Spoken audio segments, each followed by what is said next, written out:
Good afternoon, everyone. My name is Dr. Georgia Powell. I'm here to present to you my +1 UDL engagement solution that aligns, with the class that I'm currently teaching for the summer at a university. And so, with that being said, the class is Health Administration, PBH 322. The course explores management roles and the function in health service organizations that also emphasizes emergent issues and also having our learners developing their critical thinking skills through case analysis that is continuous throughout the course.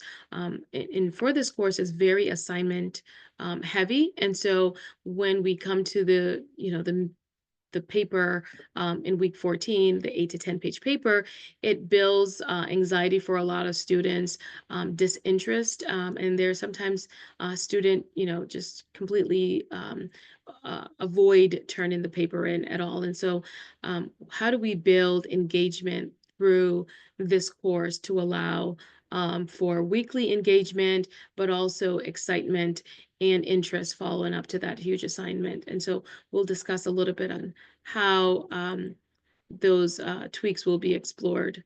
And so UDL engagement, we talk about welcome and interest. So the consideration for this particular class aligns with, and what we're looking to do aligns with consideration 7.2 and 7.4.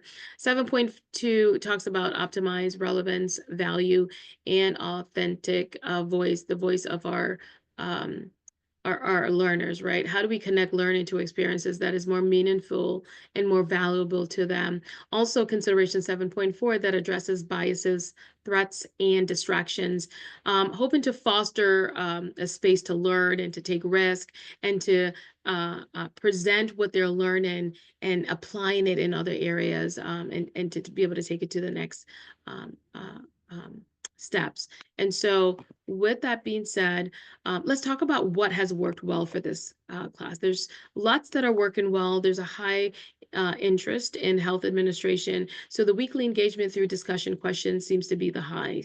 The course is simple. The concepts are very simple. It's of interest to all of the students. However, there are times where the limited support for what we are seeing or what I'm seeing as I teach the class for that 8 to 10 page paper and especially the weekly assignment, there is a disconnect. Oftentimes we see where some quizzes and some assignments do not align well with the expectations of that 8 to 10 page paper. So again, of course, there's online engagement, but I'm always looking for ways where if I know the why as to why our learners are in the class or taking the class, it's nice to kind of make tweaks to some of their weekly discussion questions to make sure that there's enough engagement in a asynchronous online course and that there's interactions among our students.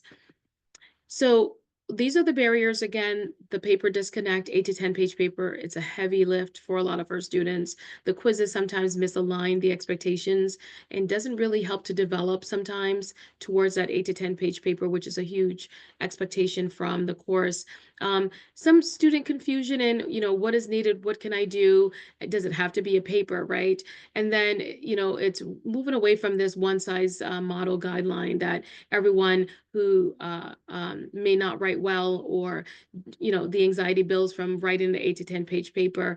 It could lower the engagement parts of it, and this is why we're coming up to see what adjustments can be made. So again, considering 7.2, how do we add relevance to what we're learning each week to that major paper in which we swapped out for this presentation on a topic of interest for them, anything of value, or to be able to hear their authentic voice is really how do we improve that. So looking at some components in the course so far that's non-UDL, the weekly assignments and that 8 to 10 page paper, which we swapped out for the weekly reflections as well as the final presentation project. That it could be a video project, it could be a presentation like I'm doing now, it could be It could be anything that is visually artistic that explains that would satisfy the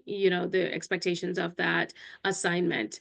And then the move is moving from that solo mentality to how do we work in a group, even in an asynchronous type of online class as this is. And so that's the goal for us. So again, reflecting on some of these UDL redesign. It's hoping that this UDL will reveal more engagement. Um, and then again, giving students the opportunity to develop and refine their final project that promotes persistence and reduces some anxiety for a lot of folks that do not like to write just paper. So I will continue to follow up on the redesign and provide support services in place over the next few weeks and continue to improve on that. But final thoughts is that our goal for this +1 UDL solution is to enhance student motivation, encourage them in meaningful ways to extend beyond the classroom, right? How do we make application? So I'm excited to evaluate it week over week and make shifts as I need for continuous improvement and to make sure that it is fostering a supportive environment. But that's it. Thank you everyone for listening in. I look forward to be able to provide you with some updates concerning how things are going.